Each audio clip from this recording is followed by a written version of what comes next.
Hell, I didn't even know he was sick until he passed away. We lost touch for only a few months, but apparently during that time, Turner fought a short and intense battle with cancer and lost. And I didn't even have a clue until last week. My gut coils as I think about the day I found out, and all the days after, and I let out a heavy exhale.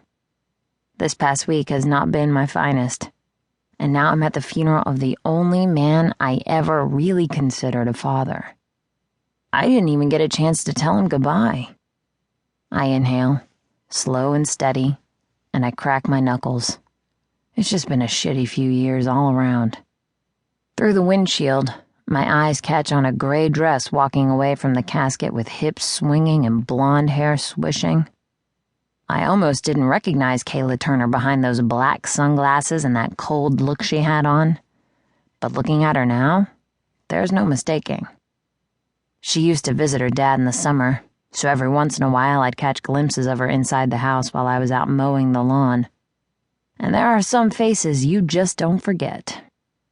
Back then, she was all elbows and knees and freckles, but damn if Kayla Turner didn't grow up to be a total knockout. There wasn't a breathing soul in the cemetery today that didn't openly gape at her.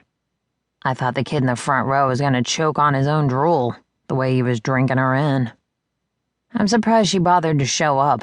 She stopped coming around a few years ago, and I saw how it tore old man Turner up.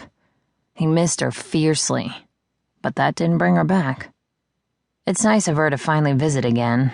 Too bad she waited until her father's funeral to grace him with her presence.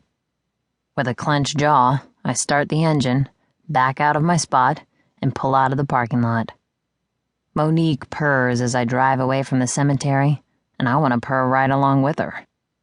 Cruising down the road eases the pressure in my chest, and I feel like I can breathe again.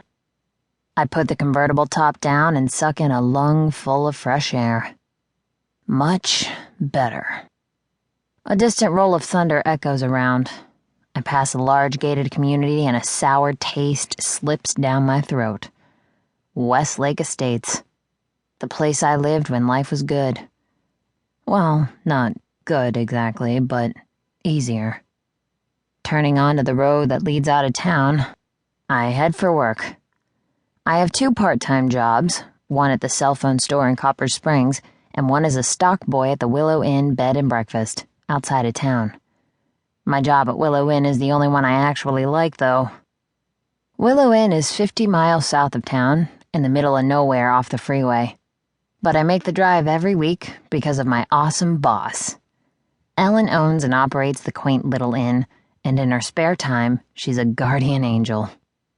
Glancing at the time, I realize I have to be at Willow Inn in an hour, and it takes at least that long to get there. Shit. And Monique is low on gas. Double shit. With a muttered curse, I pull into the nearest gas station. A run-down fill-up place that looks closed except for the blinking neon sign that reads O-blank-E-N. And pull up next to a grime-coated gas pump before turning off the engine. Getting out, I count the money in my pocket with a groan before shoving it back inside.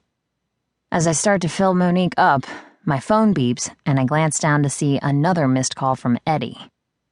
Eddie Perkins is the closest thing Copper Springs has to a professional lawyer. And lately, he's been the bane of my existence. He's left me 8 voicemails in the past week, none of which I've bothered listening to because I'm sure they're all about my dad. But ignoring him doesn't seem to be working. Stepping away from the car, I listen to the most recent voicemail. Hello, Daren. It's Eddie again. I'm not sure if you've received my previous messages, but I've been trying to reach you regarding James Turner. As I'm sure you know, he's passed away. A reading of his will is scheduled for tomorrow at 11 a.m. at my office, and Mr. Turner's last wishes specifically request that you be present. Hopefully I'll see you there. If not, still give me a call so we can discuss the other thing. The message ends and I stare at my phone. Why in the world would James Turner want me at the reading of his will? Unless a thought hits me and it's almost too ridiculous to grasp.